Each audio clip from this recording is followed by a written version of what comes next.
Boy, a heartbreaking way, Susan Montgomery. I hate to use that word, but it really reigns true here. Old Dominion, oh so close to fulfilling the continuation of a dream that started all the way back in the preliminary round on Tuesday. They were just 2 points away from passing the three-time regular season champion and defending tournament champion at Conference USA from 2019, the Rice Owls. But Tina Langley's squad, 62-60, they're on to the final. Yeah, I know it's hard. It's so hard as a coach that you feel like you couldn't bring your team through, and as the players not being able to finish what they want, they started and wanted to do. But hats off to them. They had a remarkable tournament. They were playing in the semifinals when nobody thought that they would be except for themselves.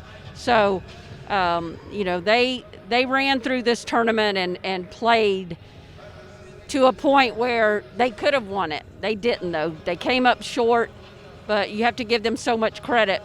8 players, you think about that, 8 players playing 4 games in 4 days. And you got to give Rice a lot of credit, too. They came out red hot on the Monarchs. They shot 55% in the second half against FIU in overcoming an 11-point deficit and turning it into a 17-point win.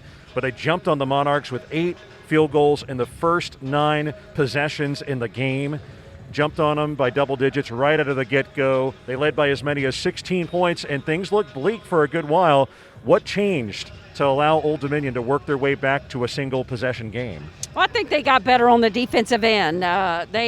In the beginning, Rice got any shot they wanted, and they're good shooters. They knocked it down. But defensively, they got a lot more energy, get a little bit more pressure on the ball, force some tougher shots. Rice missed some.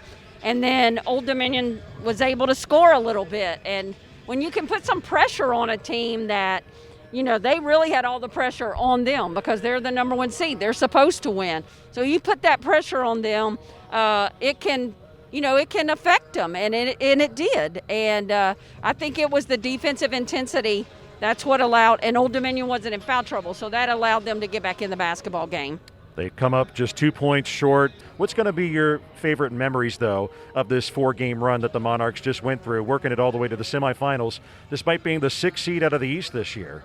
I think just the tenacity that they played with, the will that they played with in every game, that they made the game so exciting.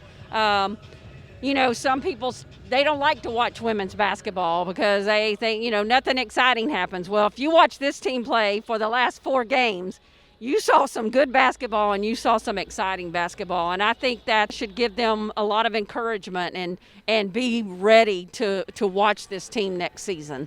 How good? Only 4 turnovers committed today. In their 4th game in as many days, in their 6th game in 9 days, for a team that after a 6-9 start to the year was at the bottom of Conference USA's East Division, won 4 of their last 5 regular season games, and then worked their way all the way to the semifinals. For Susan Montgomery, I'm Doug Ripley. Old Dominion women's basketball will head home with a loss in the semifinals, but with their heads held high and a lot to look forward to. I'm Doug Ripley. This is Monarch Media in Frisco.